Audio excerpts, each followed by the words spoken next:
Tujikaze, tujikaze, jikaze. Tujikaze, tujikaze, jikaze. Africa, tujikaze, tujikaze, jikaze. America, tujikaze, tujikaze, jikaze.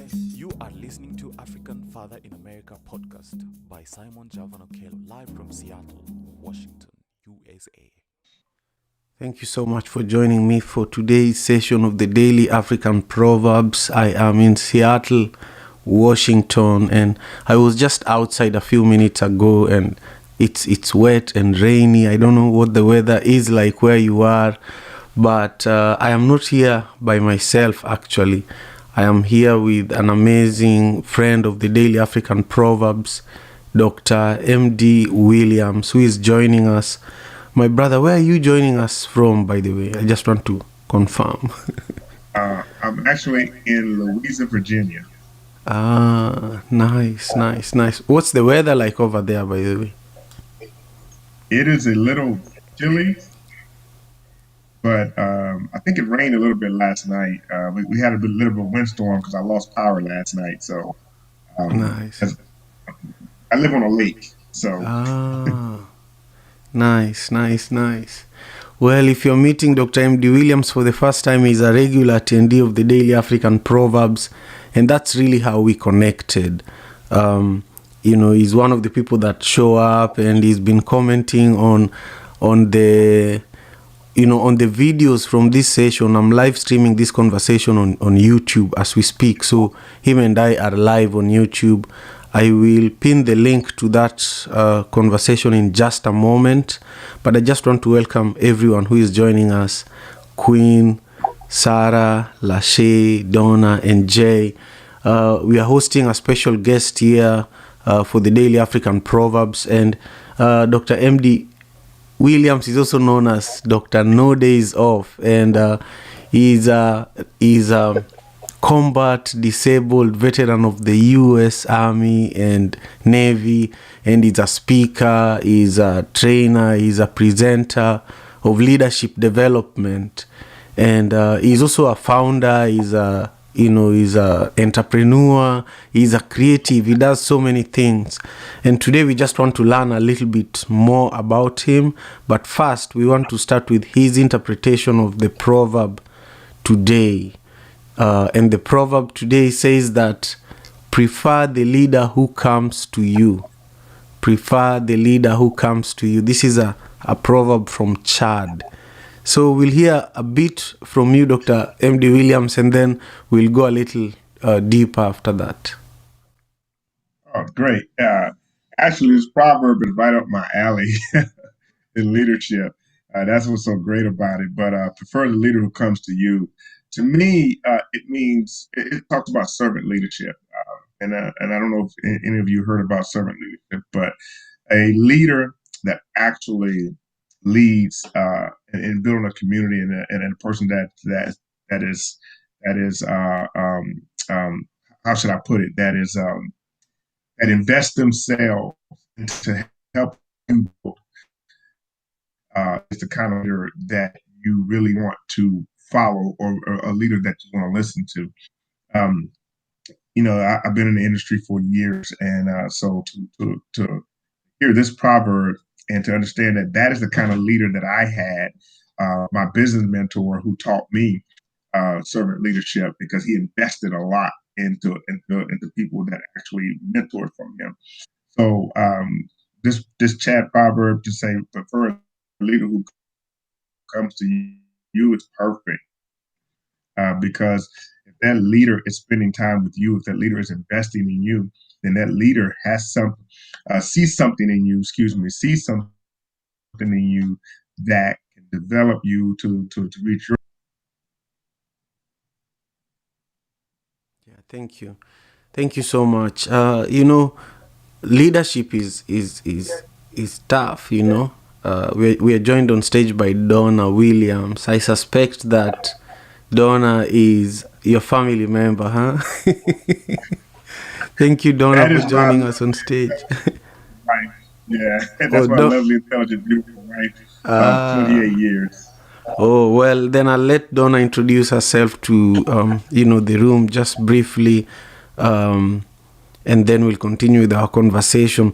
Donna, thank you for being here, for joining us for this conversation. I see that you're new to Clubhouse, so let me know if you have any question in regards to, using Clubhouse or Clubhouse etiquette. But I just want you to unmute yourself using the microphone, the button at the lower right corner. It looks like a microphone. And share with us your thoughts on this proverb. Good morning, everyone. Thank you, Simon, for welcoming me to join you all this morning. And the proverb that you picked this morning is priceless. Like my husband said, I'm the wife of Dr. Nodezal, from veteran, mom, entrepreneur.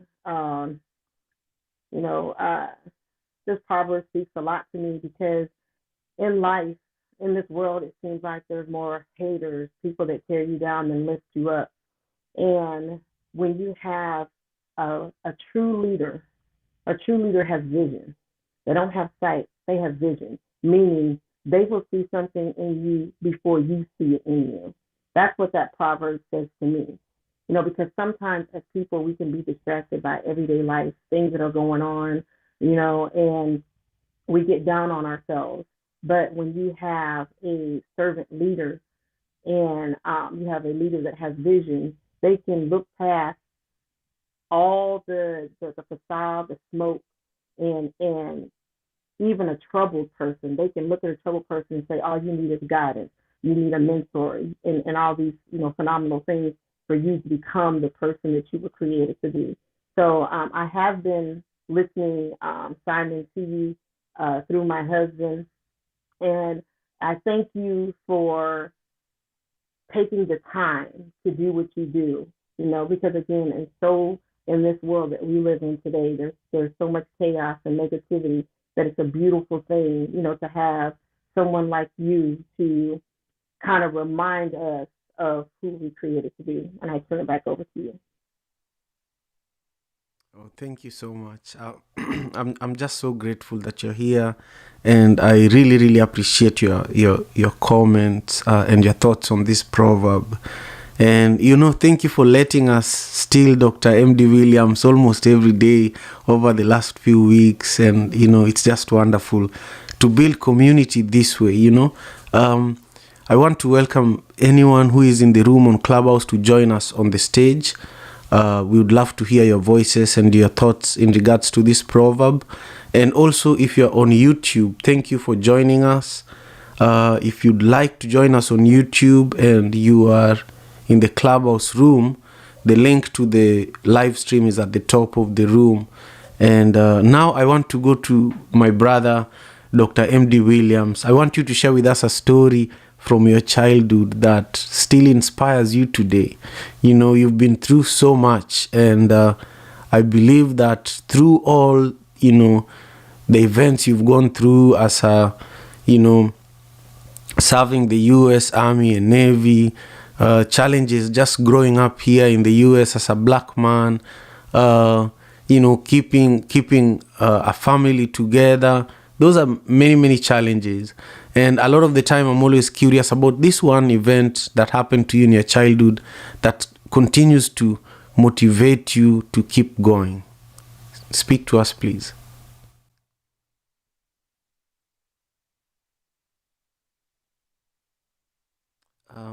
Dr. M.D. Williams, I think you muted yourself.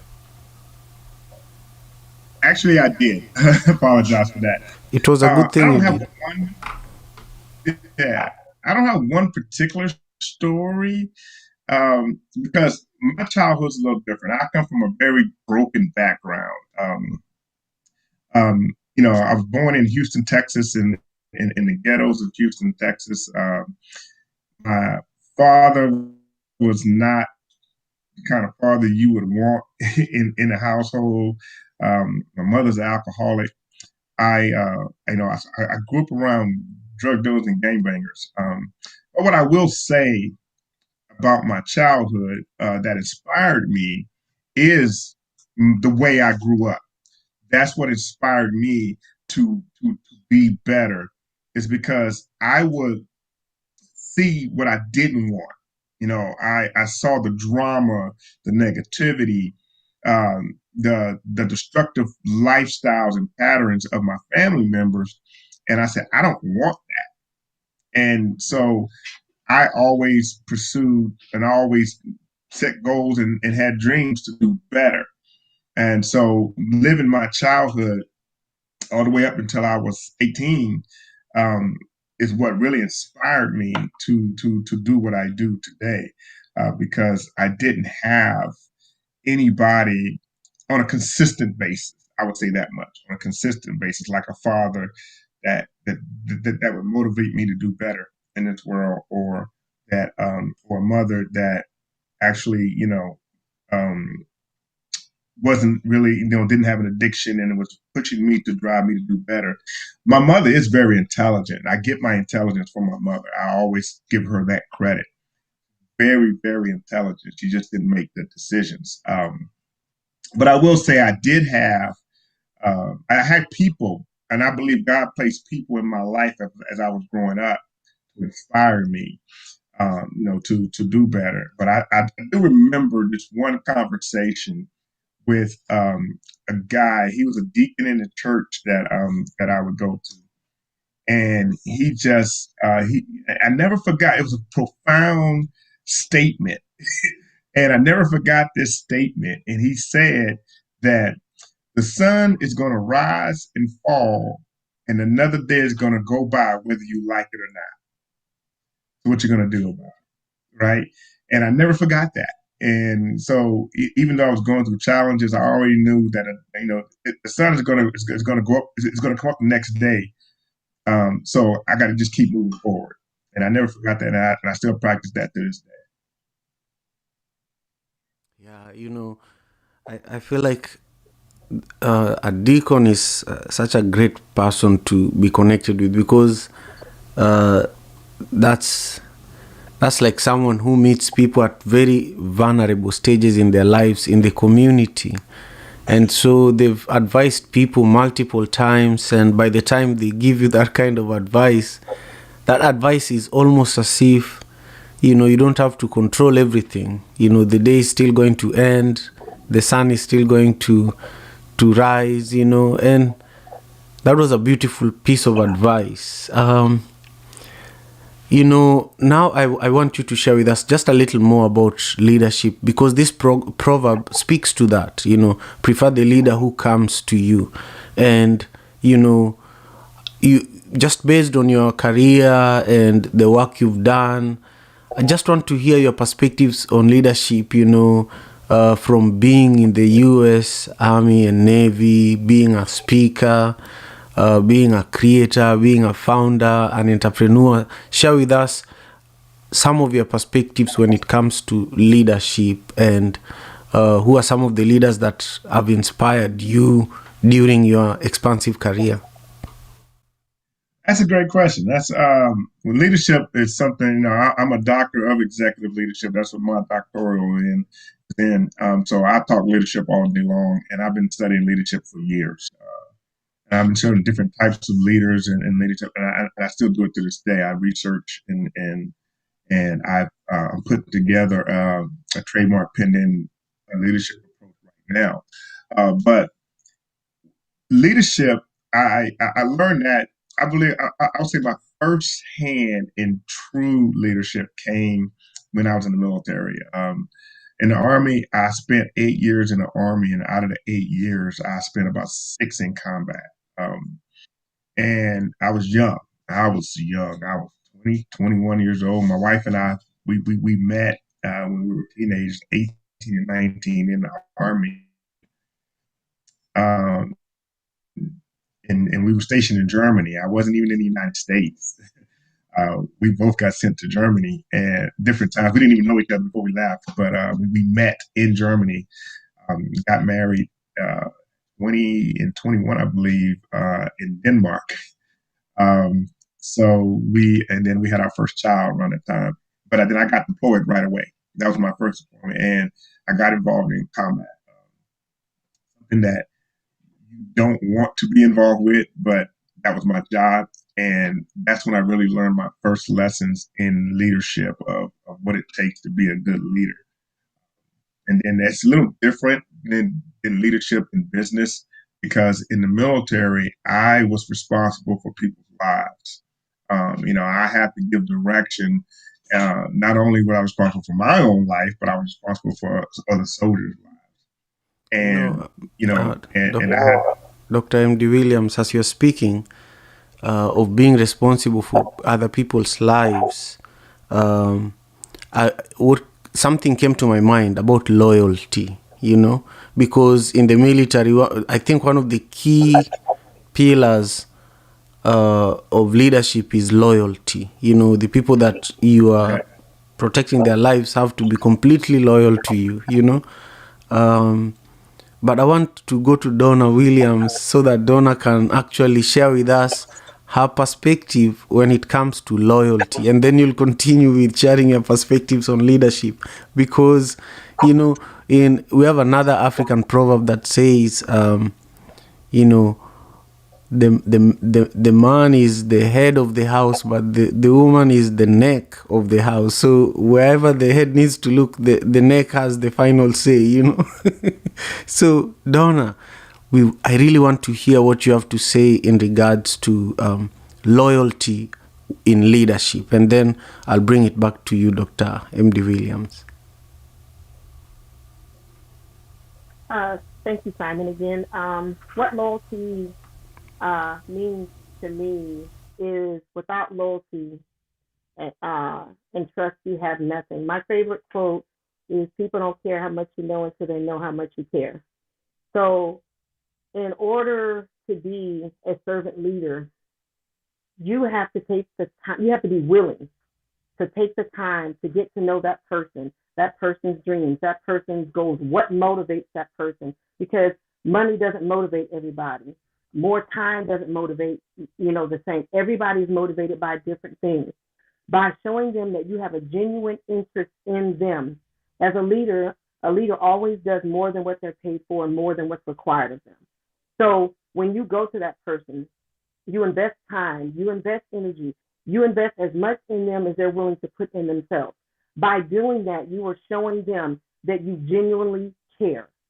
And when you show somebody that is powerful, because they will follow you without a title. A lot of people have false leadership. At your work, you might have a title, and because of that title, people follow you. That does not make you a leader. Sometimes I wish that we could have that day where people take off their titles, and then you see how your employees really feel about you. The ones that are servant leadership, the ones that pour into their people, that are there for their people, they lead by example, they set them up for success. Those are the ones their employees will still follow them. So that's what loyalty means to me. It's buying into people so they buy into you. And I turn the call back over. Thank you so much, Donna. Yeah, since both of you are here and you both served in the military, and I feel that, it's just a unique situation that you work together, then you got married, then and now you're still so supportive of each other. Because the moment I started the interview with MD Williams, I saw you show up in the room, and I was like, oh, this is interesting. So I just love this. Now back to you, Dr. MD Williams. You're speaking about your work as a leader involved protecting other people's lives. Continue speaking to us, please. Yeah, sure. And a lot of people always see me, but they don't realize that my better half, she's better. She's a better speaker than I am. A lot of people, I give her that credit. But and my wife is absolutely right. You when you're in that situation, I have situations now. I would say I have leaders that are probably no longer in the military like me, but if they were to call me today, I would go to combat with them anytime because of the person they were in that uniform. And that's one thing about military leadership that is a little different. Your rank does determine whether you're a leader or not. But in all actuality, when you get into a combat zone or stuff like that, really it's not your rank that determines your leadership. It's you, the individual wearing that rank. And we were always taught to respect the rank, but we don't, I don't have to respect the person, as a leader. And trust me, I've had some bad leaders with high rank in the military. And so, but they taught me something about leadership while they were not serving good leadership to me. And so I use that still to this day. And then in moving forward, I ended up transitioning over to the Navy and did the same thing. And then I ended up not able to serve anymore because of my disabilities. I did a lot of combat, so broken up shoulders, messed up back, a little bit of everything. But anyways, transitioned over into business. And I've always wanted to do business my entire life, but I didn't know how.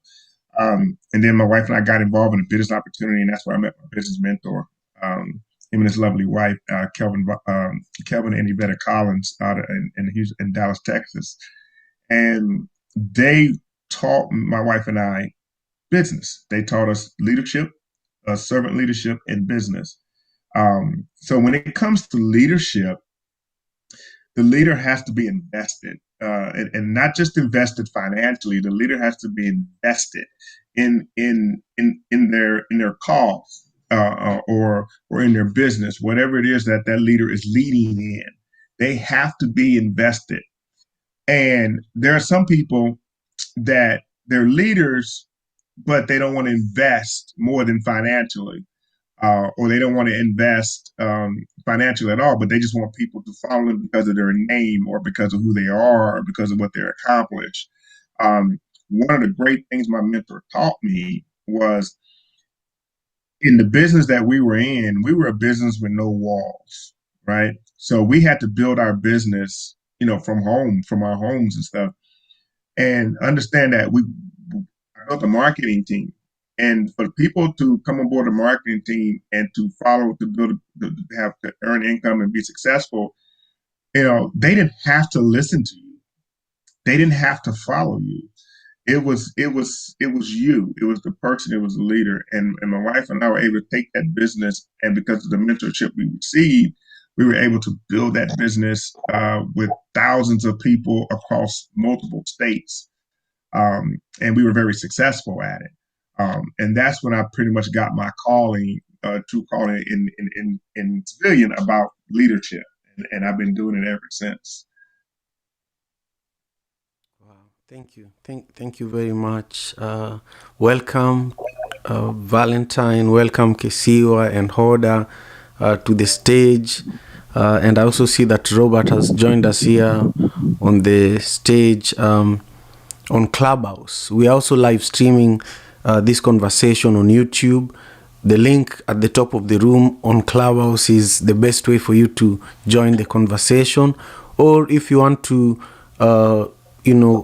connect with us on Twitter, that's another way that, you can retweet what's going on. You can use the clip feature that Clubhouse has.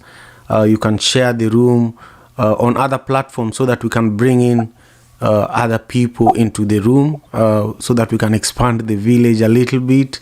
You can also ping in people within Clubhouse by pressing the plus button at the bottom of the room.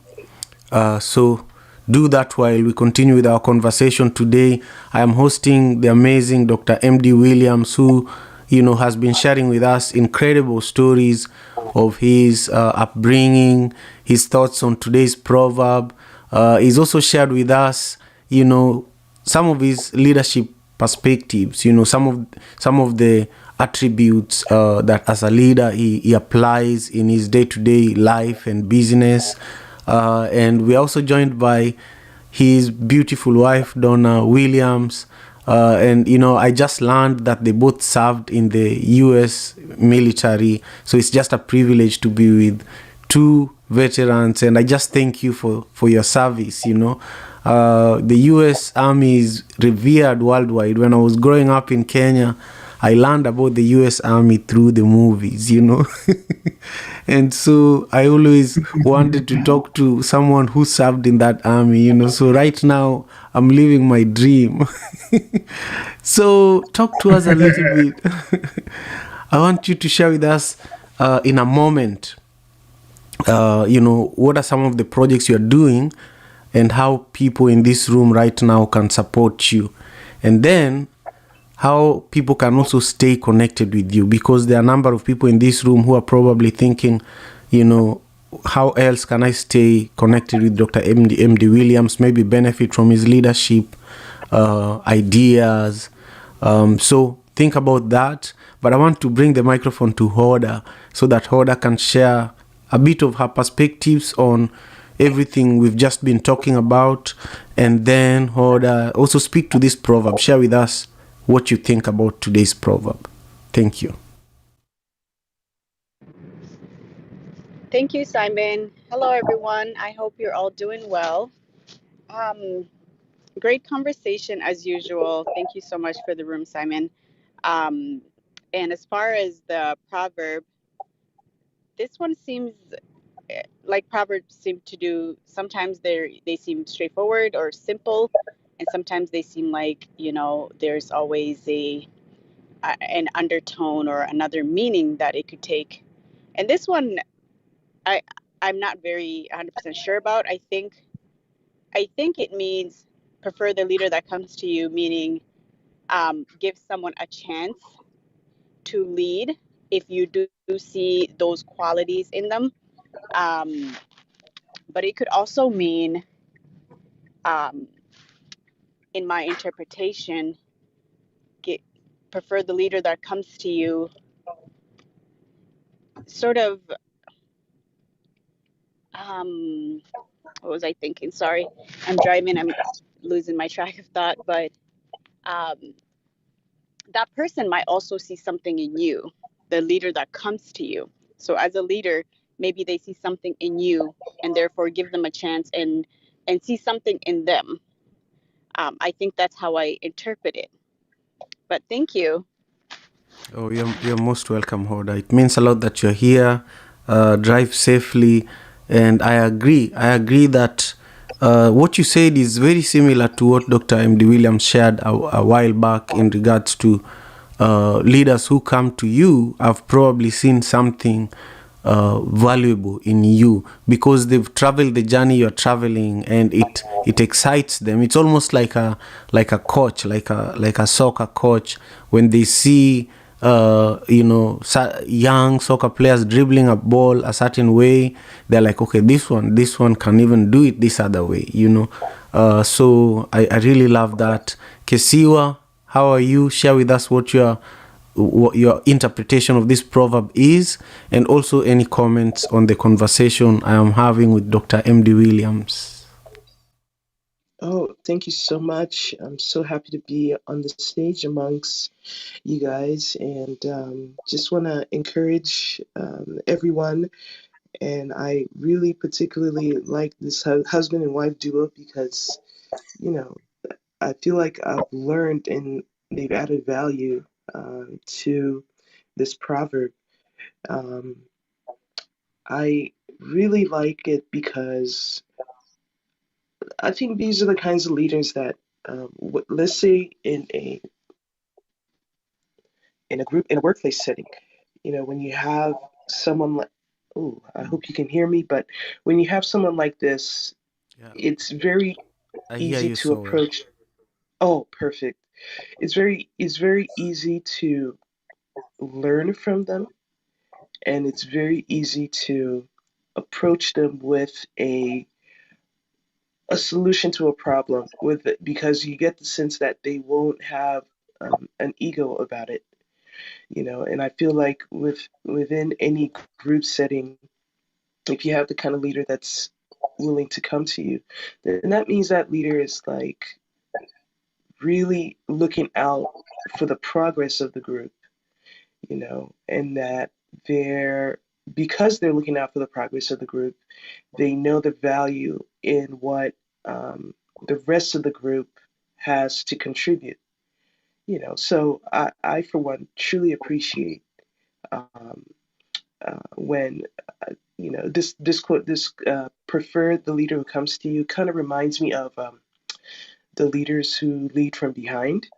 It's like there's a certain energy that they have, and it's like you just really, for me, I really admire them because it's like they're always so flexible. They're always so willing to uh, sort of like see the weaknesses and help build upon that and help move forward. And I really like your guest speakers, what they have to say in terms of the military, because I realized that a lot of times this is what has to be done. I mean, I would imagine if you're joining for the first time the military and you're not, you're gonna have to learn to listen to um, uh, your generals or captains and all that, right? But at the same time, uh, those particular leaders know that, you know what, when you're in time of war, it's like you know your position, right? You're trying to get everyone out safe and all that. So um, it's really important that we look at it from that perspective, because it's like it's in the heat of the moment, and a good leader knows everyone's strengths and weaknesses, right? So I would imagine that in military spaces, you need a leader who is very much cognizant of those facts and cognizant of, which, I don't want to say which buttons to push, but um, to get the which buttons to push to get, you know, uh, certain members of the group to move or to act in such a way that it sort of moves a situation to a more positive space. So I truly appreciate that perspective. And like Simon, you were saying with Hollywood movies, I totally, that really resonated with me, because um, it's kind of the same how I feel with books. Like, it's almost like the writer is coming to us, the reader, letting us know, hey, this is how this situation plays out, or this is how this particular story. It's giving you a glimpse into a particular story, and it's almost like everything is at your fingertips, for you to be able to learn about something you never uh, would have thought of, and in that way, it adds value to whatever whatever you're going through. Um, I'm trying to think what else I can share, but um, I wanted to ask Simon, can I ask the guest speakers a question? Yes, of course, of course. Okay. Um, so I wanted to know, when it comes to you guys' leadership styles, right? What do you find to be most effective amongst the different generations? Because I would imagine it's not every leader that's going to go to a person based on their age. So I'm curious to know, like, what have you found when it comes to how a leader approaches, let's say, a youth, how a leader approaches, like, let's say, someone in their middle management years, and someone who's quite a veteran, but uh, you maybe they're not the leader, but they are definitely part of the team. I hope my question makes sense. This is Ketsuo, and I'm done speaking. Yeah, yes, I like to answer that. It makes a lot of sense, and I get that question all the time. What leadership approach is the best leadership approach? There is no better leadership approach than the other. It depends on the situation. People always ask me, "Well, what's your leadership approach?"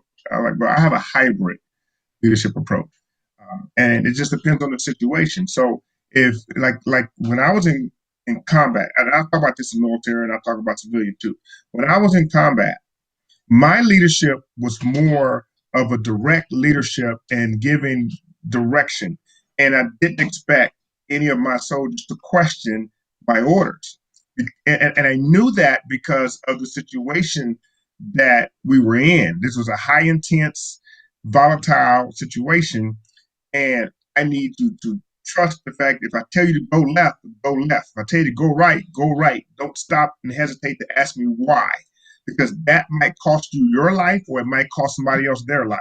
Now, that leadership was different when we were in peacetime. So when I was back on base and we get to go home every day and everything, it was like a job. My leadership approach was more of like I say, servant leadership.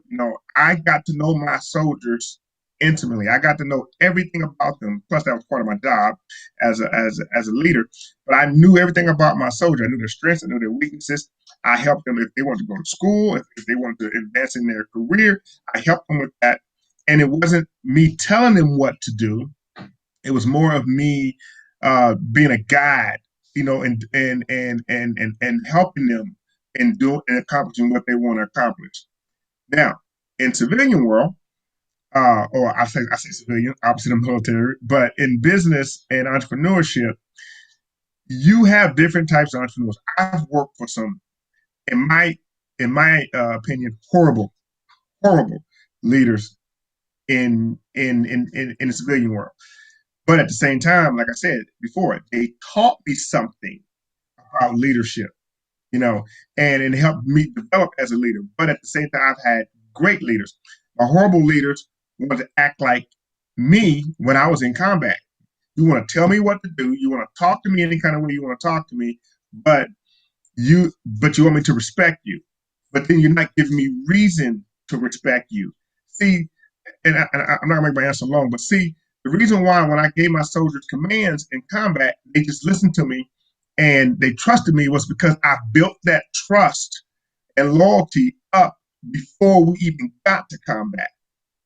Does that make sense? So when you're in business or you're working, if you're in a leadership position or you're working to be in a leadership position, you have to build that trust and loyalty before you even get to that position.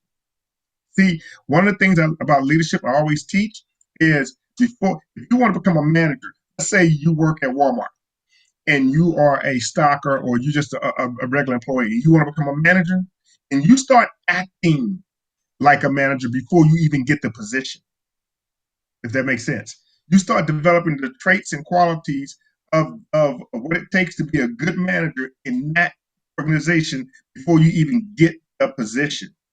You want to be in upper management, or if you want to be an executive leader in a position, you need to act like that, not like that person. Or if you can find somebody to emulate that you believe is a good leader that's going to help you get to that position by copying their characteristics, then you start emulating that at your current position. Don't wait till you get to the position to start trying to act like it because you haven't built any loyalty and trust up. And I hope that makes sense in my answer. Yes, it makes sense to me. Kesiwa is not on stage anymore, but I believe she heard you.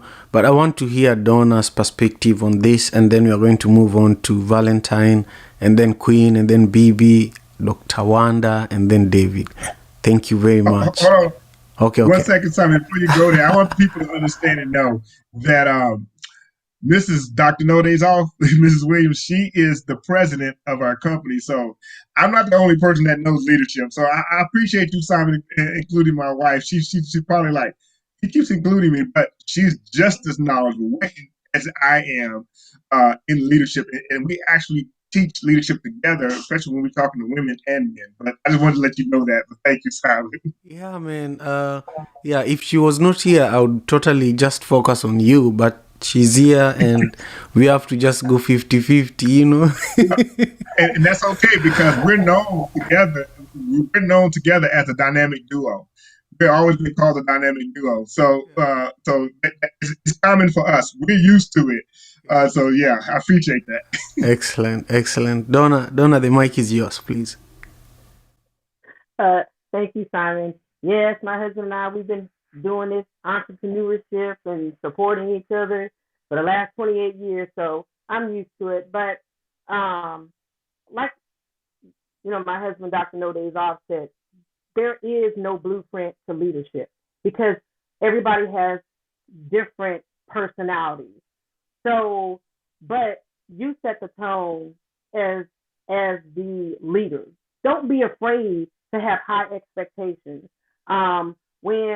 When I worked a job and I was a salary member of management and I had to do interviews, my boss would come to me and be like, "Oh man, how come your interviews are 30 minutes? No, an hour, hour and 15 minutes."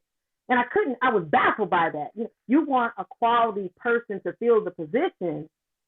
So sometimes quality takes a little bit of time.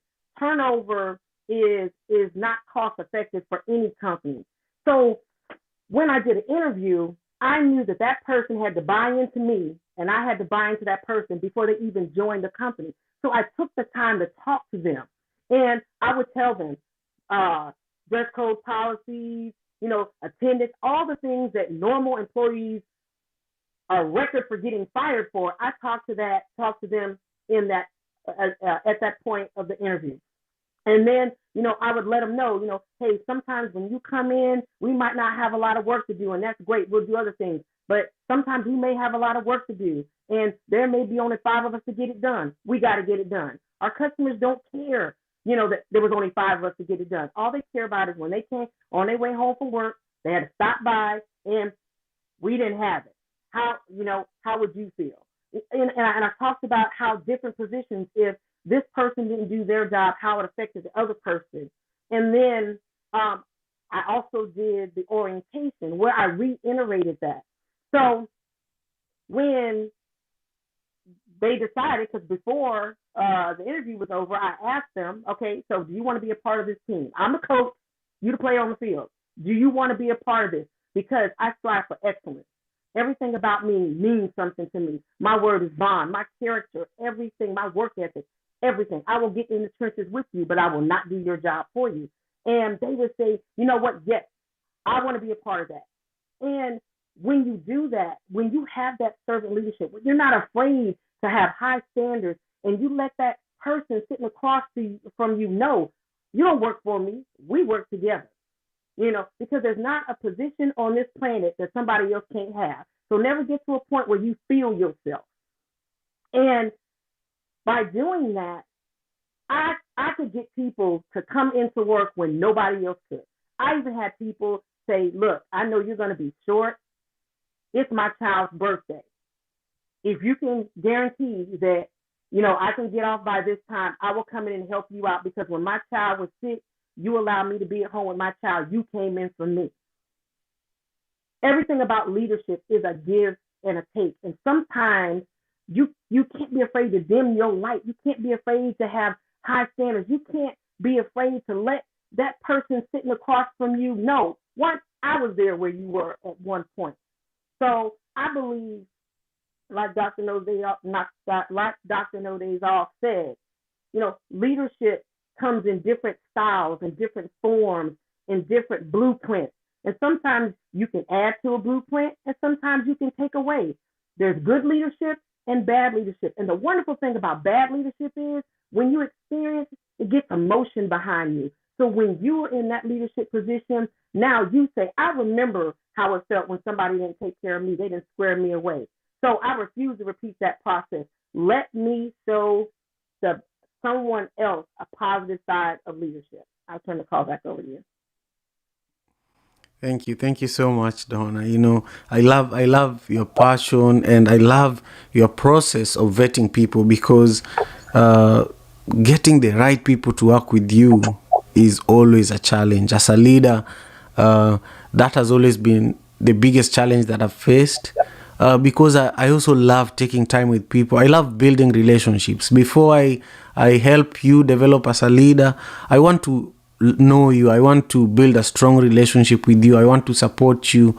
But one of the things I've learned recently as a leader is to expect to be disappointed, because you can invest so much in somebody, develop them, they become a great leader, and then one day they go, So being okay with letting people go, and also finding ways of getting over that quicker is something I've learned lately.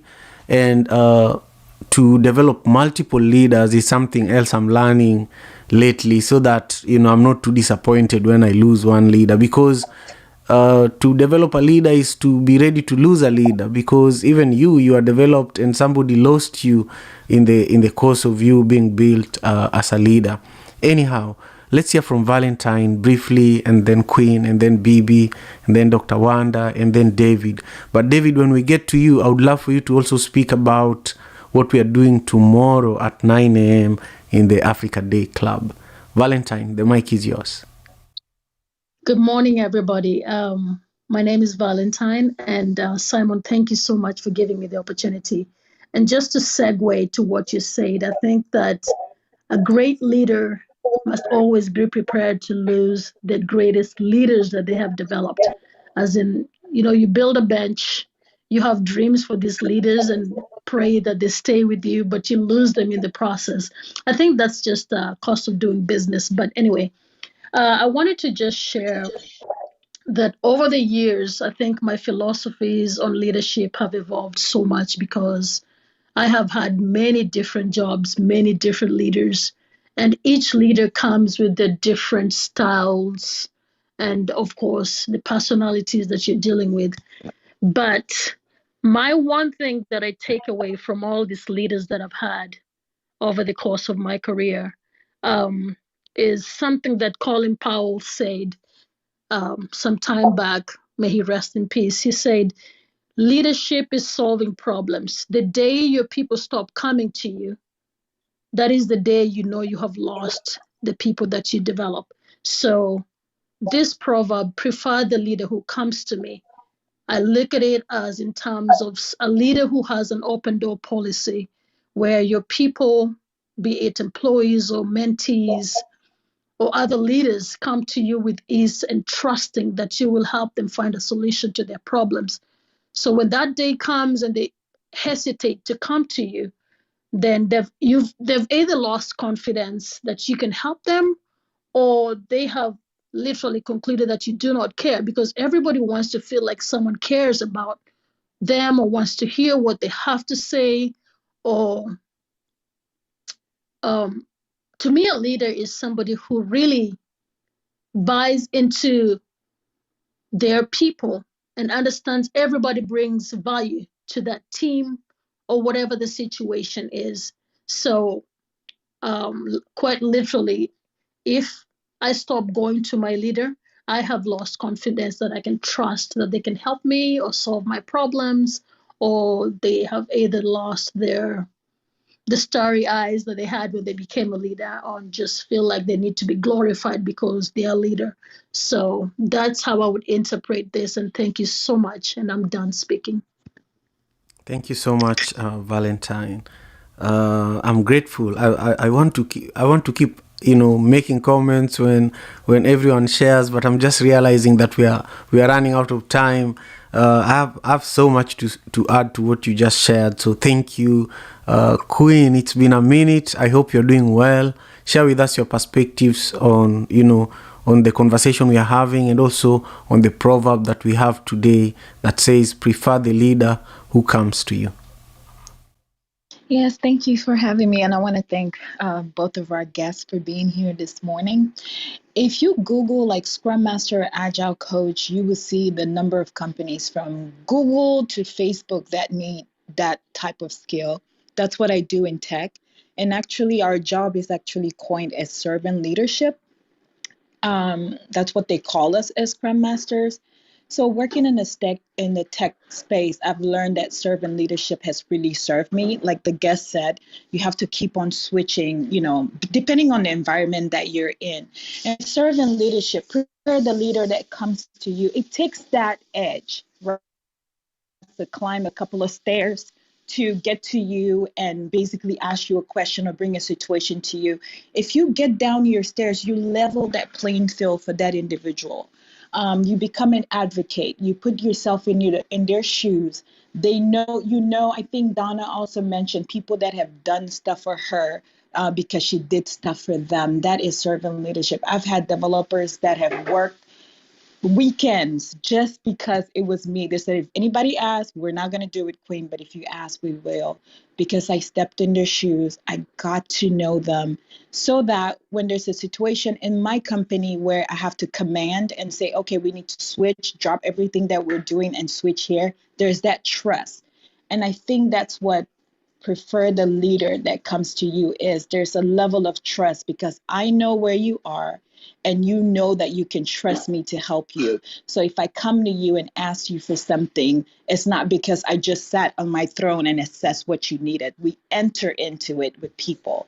So I love this conversation today because the tech space really needs more servant leadership. And one of my best phrases at work is people are not robots.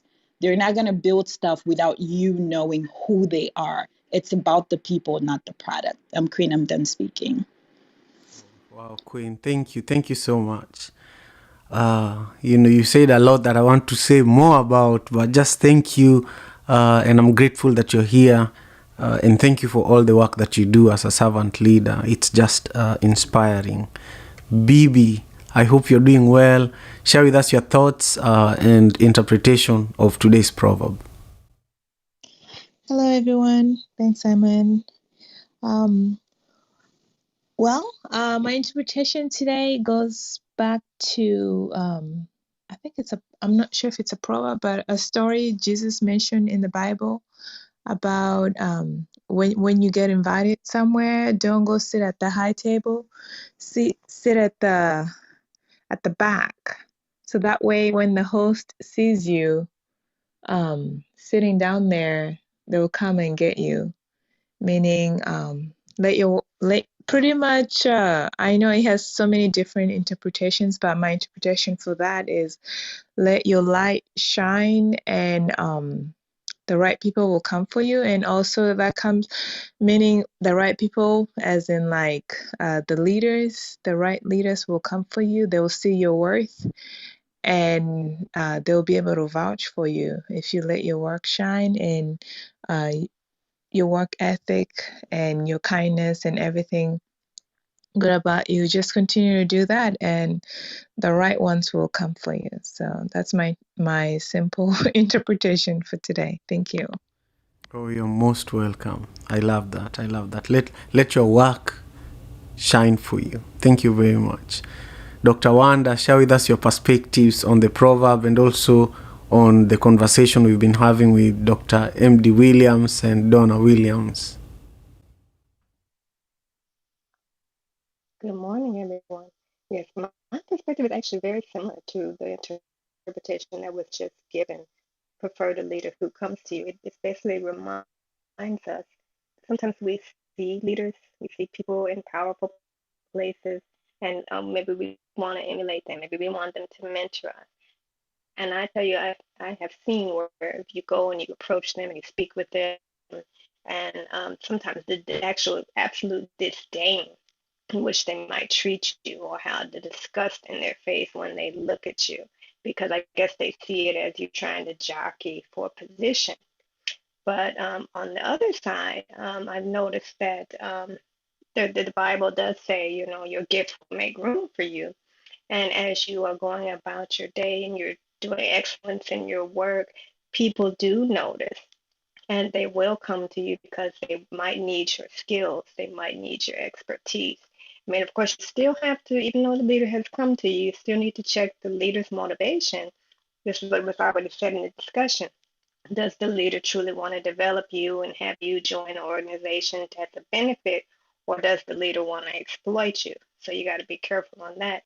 But it's definitely, I think, true that you would, in general, prefer the leader who comes to you, because they may have seen something in you that reflects something in them that they want to work with or elevate. And I'm complete. Wow, excellent. Thank you so much. I'm grateful for your contribution as well. And thank you for your continued support. Now, David is going to share with us his perspectives as well on this amazing conversation I have been having with Dr. M.D. Williams and Donna Williams, and also the Proverb. And then David, please speak about the conversation we are having tomorrow here on Clubhouse in the Africa Day Club as well. Thank you. Thank you, Simon, for giving me the opportunity to speak on stage, and also thank you, everyone who is on stage with me. I really appreciate being here. I also want to acknowledge everybody else who is listening with us today at the Listening Lodge. My name is David. I am actually calling in now from New Jersey. The other name, which is David Otieno, is an African name. I was born in Kenya and then moved to New York some time ago. Just a quick interpretation of today's proverb: prefer the leader who comes to you. The first thing that comes to my mind is the leader who help other people to rise up. Is the kind of leader who empower you, is the kind of leader who give you the authority and the responsibility to do your job properly. Is the kind of leader who does not micromanage you. And then when it comes to providing services, it's the kind of leader who actually encourage everybody to bring the service to the customer. I think there is always a word say, bring the service to the customer rather than the customer come to get the service. So that's what I would relate to when I think about a leader who comes to you. But generally, when it comes to leadership, there are normally three things I looked into. Sometimes people call it the 3 C's, which is you being competent, you being committed, and you being person of character. I will just quickly go through a summary of these three. I see competence, and sometimes I refer to it as compassion. I do think that compassionate leaders exhibit respect for their audience, and they actually lead with some honesty. They listen and guide the process of listening as well as learning. And it is this listening, I think, that make them very thoughtful and create that synergy between the people that they lead. And when it comes to commitment, I really think this is really the cornerstone of a trust relationship. If you are not committed to your work, it's really very difficult for those who follow you to clearly understand your perspective. And also, I think it normally helps allow a conducive environment and healthy conversation and team ownership and just building confidence so everybody else is doing the right thing. Now, the character is one of the things that I think I would always say the most important, because with character, people can easily understand your value set. And when people really understand you and resonate with you, then they can definitely follow up on the kind of stuff that you are leading. So those are the three aspects of leadership I think about. And definitely, I do think that the leaders who come to people is the kind of leadership that we should be having today in the 21st century. Thank you so much for the opportunity, Simon. You're most Do you want me welcome. to go ahead? Yes, David. Yes. All right. So if you have, I sent you a back channel, Simon. If you have that link, you can put the link there for the meeting that we have on Saturday. It's is on Africa Day Club, and on Saturday, this Saturday, we will have the meeting. It starts normally at 12 noon Eastern EST, and we are talking about the recovery of Africa. We've been actually talking about that. And last time we had a discussion, there is an overwhelming demand that we continue talking about it. So we did play a video where we had Kwame Nkrumah. Kwame was the first president of Ghana, the first African country that got independence. And he had pointed out unity as part of the things that we should be looking into to grow. He had also reassured us that as people of African descent, we are good enough that we can be able to do things for ourselves. And then we had also pointed out that we have to be aware. We have to be aware that, because we are young, we are still growing, we are still crawling. People will take advantage of our weakness. People will exploit us. And we have to be aware of that and just consistently grow that kind of expert characteristic that is required of us. So we'll continue with that discussion. This time, I just changed the topic a little bit. So it is I don't know, Simon, did you put it there? I could Not not. yet. The link could not Sorry. be pinned. Yeah, there was an error message whenever I tried So to.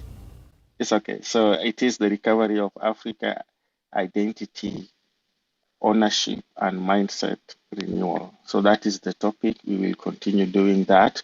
And I welcome everybody to come and just join us in the journey to be able to navigate some of the opportunities we have to leapfrog Africa into a development kind of agenda or century. So thank you so much, Simon. I don't know if there's any question. I'm ready to take them as well. My name is David. I'm done speaking for now. Thank you very much, David. At the moment, there's no more questions for you. I'm grateful for your leadership and for curating the events in the Africa Day Club. So thank you again, everyone, for being here with us for this whole hour. We've come to the tail end of our conversation, and I want Donna Williams to quickly share with us her closing remarks, and then we'll go to Dr. M.D. Williams, who is going to share with us, how you can support his work and also how you can stay connected with him, and then his closing remarks. So Donna, we are back to you. Thank you again, Simon, for allowing me to share just some small nuggets of information and knowledge that has worked for me for all these years. And I want to leave everyone with my favorite quote. People don't care how much you know until they know how much you care. That is the foundation of my leadership. I strongly believe that if a person doesn't believe that you're genuine, that you want to work with them to develop them into a better them, then they're only going to do enough. They're only going to do enough work so they don't get fired, which means that your leadership flaws are going to show. So always remember that, and always remember that everything rises and falls on leadership. Everything does. And you want to be that leader that you define your title. Your title doesn't define you. I love that. You define your title. Your title doesn't define you. Thank you so much. Dr. M.D. Williams, the microphone is yours. Well, thank you, Simon. And real quick, I just want to touch on a couple of things people said, just real quick. One of the things you said about having disappointments, one of the things I coach leaders on is learn how to discipline your disappointments. And that basically means in your field and what you're doing, understand you're going to have disappointments. There's 4 mental enemies, and we don't have time to get to those mental enemies right now. But if you recognize and accept those 4 mental enemies that is present in everyone, then you discipline your disappointments, which means that when that disappointment comes, it doesn't bother you. You already move forward. You already know, right? Other thing I want to talk about is somebody said that the leader, a true leader, will recognize something in you. I'll tell you a quick story.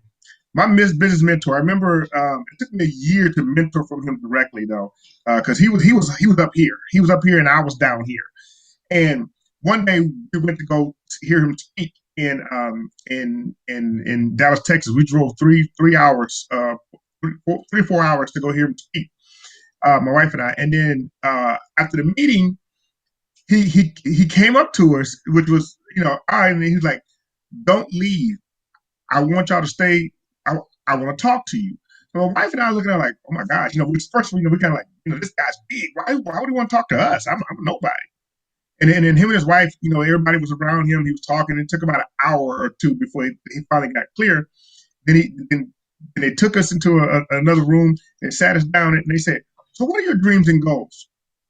And my wife and I looked at each other like, surprised. But then we went on and say, oh, we want this. I want a 3-bedroom house. I want this kind of car.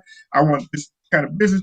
And they kept looking at each other. The husband and wife kept looking at each other, smiling. And then my wife, so when we was done, it took us about 10, 15 minutes, we were done.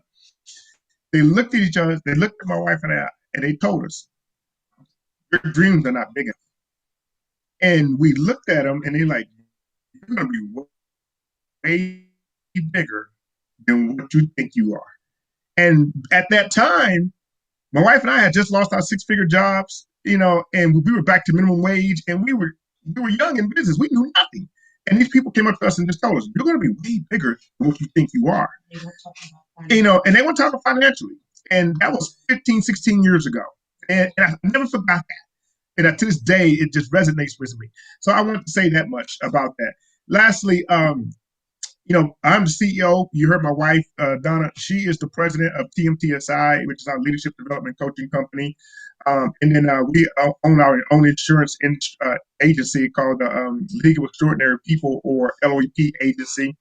And that's where we have insurance agents and financial advisors that work 100% from home all over the nation. We even offer international insurance too.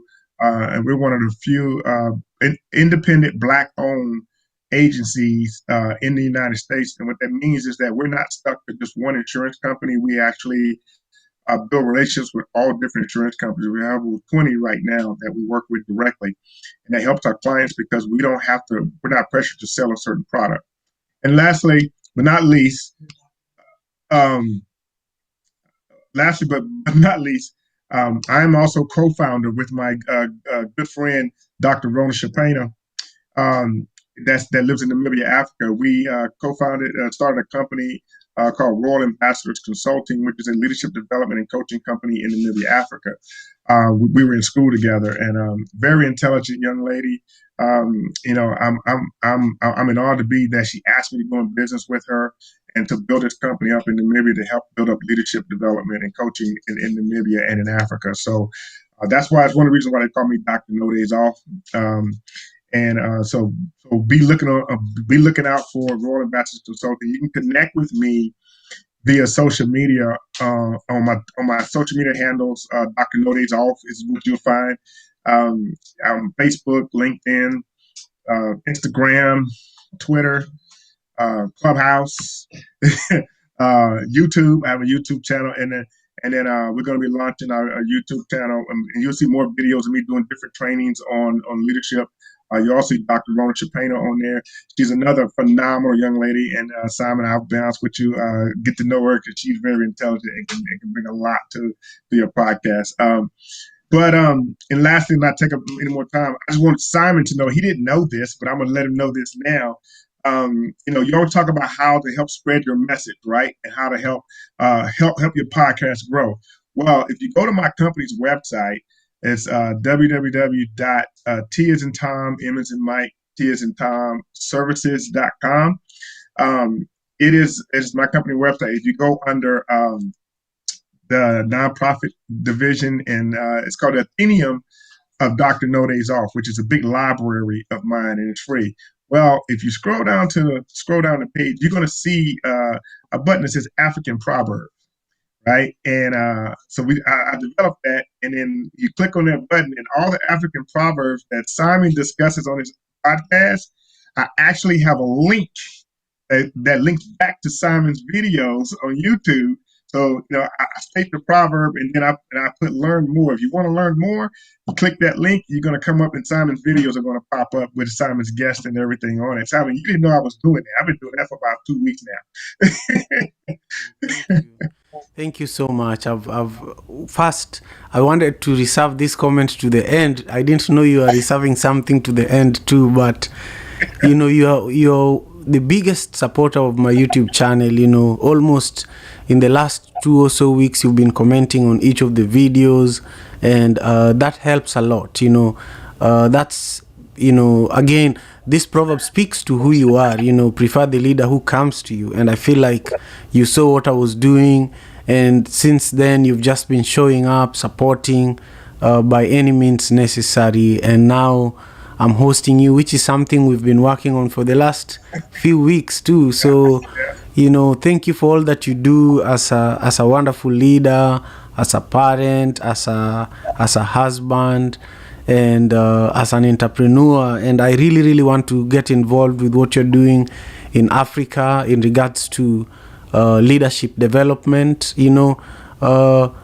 Africa has so much potential, but one of our biggest challenges is leadership. Is leadership, and it's servant leadership. I'm just grateful. We are going to wrap up our conversation now. I want to encourage you, if you're watching this on YouTube, leave us a comment and give this video a thumbs up so that YouTube can know that, a number of people are grateful for this content that we're producing. And also, I want you to share the video if you are watching it on YouTube.